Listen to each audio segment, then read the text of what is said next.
Chapter 5. What can I do?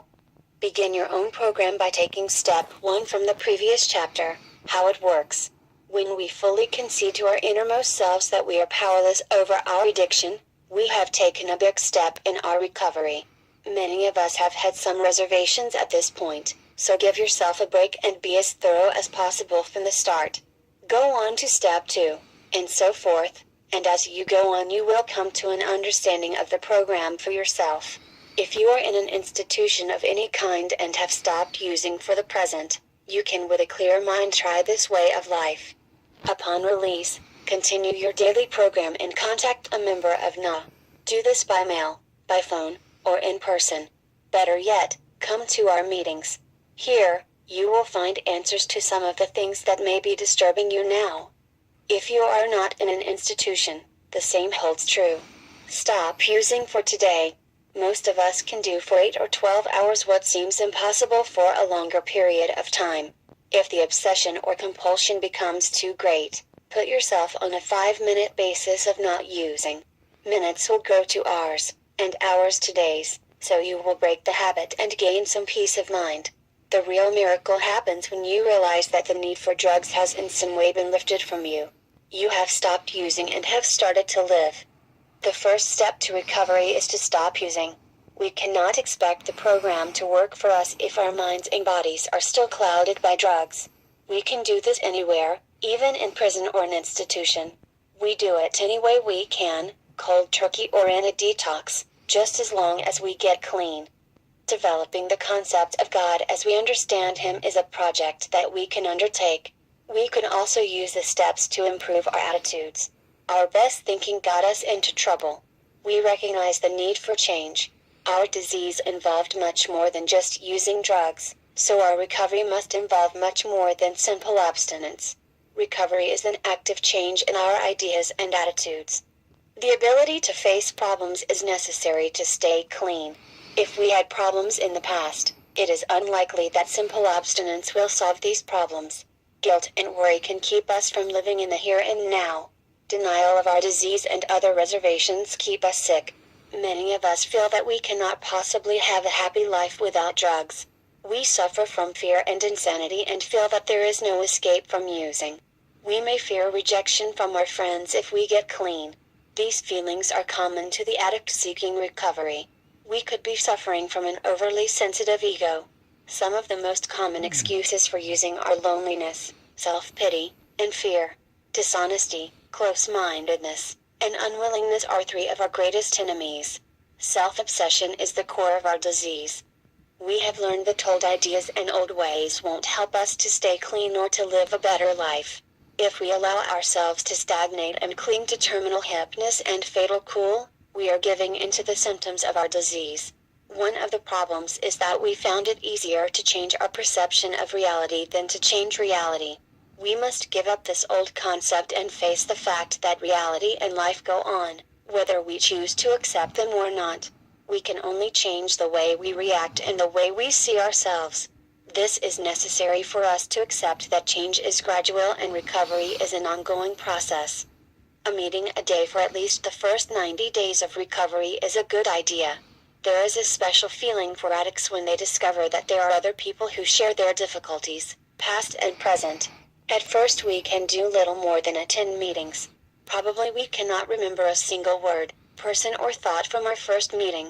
In time, we can relax and enjoy the atmosphere of recovery. Meetings strengthen our recovery. We may be scared at first because we don't know anyone.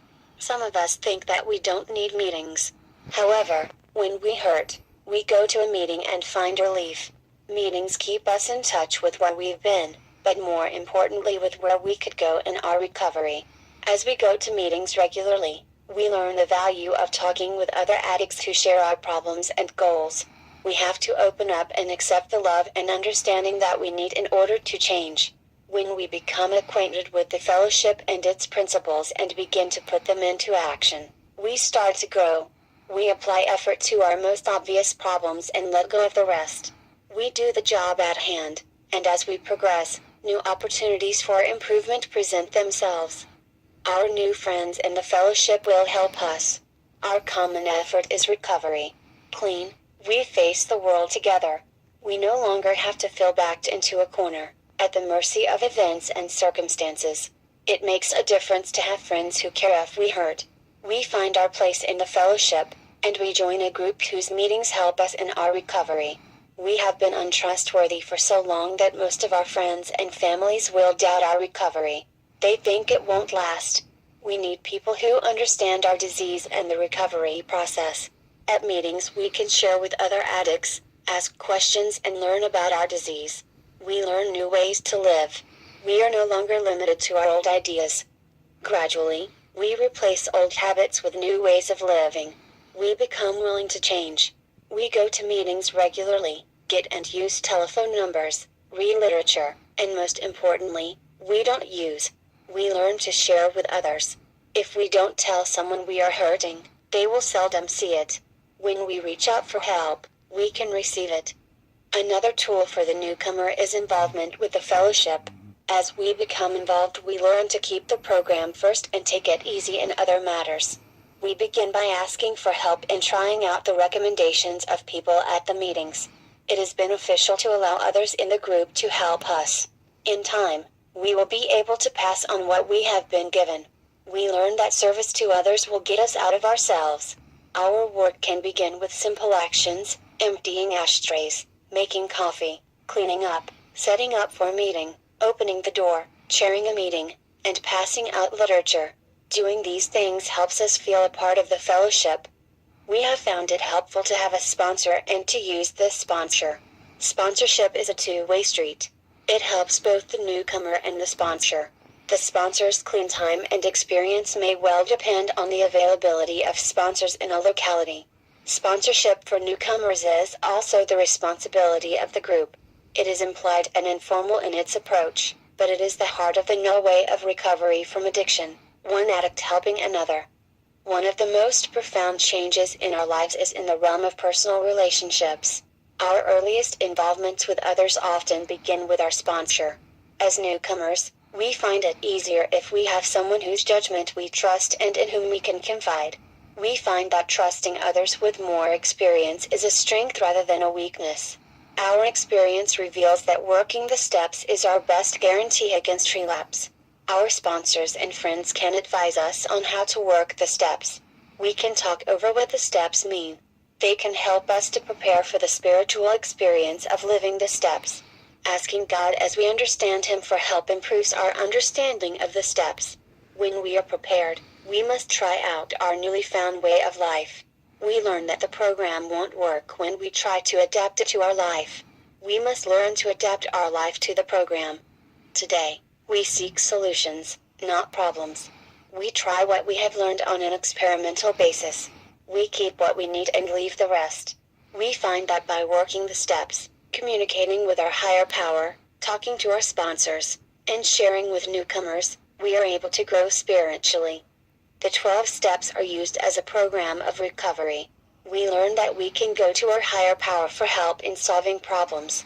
When we find ourselves sharing difficulties that used to have us on the run, we experience good feelings that give us the strength to begin seeking God's will for us. We believe that our higher power will take care of us. If we honestly try to do God's will, to the best of our ability, we can handle anything that happens. Seeking our higher power's will is a spiritual principle found in the steps. Working the steps and practicing the principles simplifies our lives and changes our old attitudes. When we admit that our lives have become unmanageable, we don't have to argue our point of view. We have to accept ourselves as we are. We no longer have to be right all the time. When we give ourselves this freedom, we can allow others to be wrong. Freedom to change seems to come after acceptance of ourselves. Sharing with fellow addicts is a basic tool in our program. This help can only come from another addict. It is this help that says, I have had something like that happen to me, and I did this. For anyone who wants our way of life, we share experience, strength, and hope instead of preaching and judging. If sharing the experience of our pain helps just one person, it was worth the suffering. We strengthen our own recovery when we share it with others who ask for help. If we keep what we have to share, we lose it. Words mean nothing until we put them into action. We recognize our spiritual growth when we are able to reach out and help others. We help others when we participate in service work and try to carry the message of recovery to the addict who still suffers. We learn that we keep what we have only by giving it away. Also, our experience shows that many personal problems are resolved when we get out of ourselves and offer to help those in need. We recognize that one addict can best understand and help another addict. No matter how much we give, there is always another addict seeking help. We cannot afford to lose sight of the importance of sponsorship and of taking a special interest in a confused addict who wants to stop using. Experience shows clearly that those who get the most out of the Narcotics Anonymous program are those to whom sponsorship is important.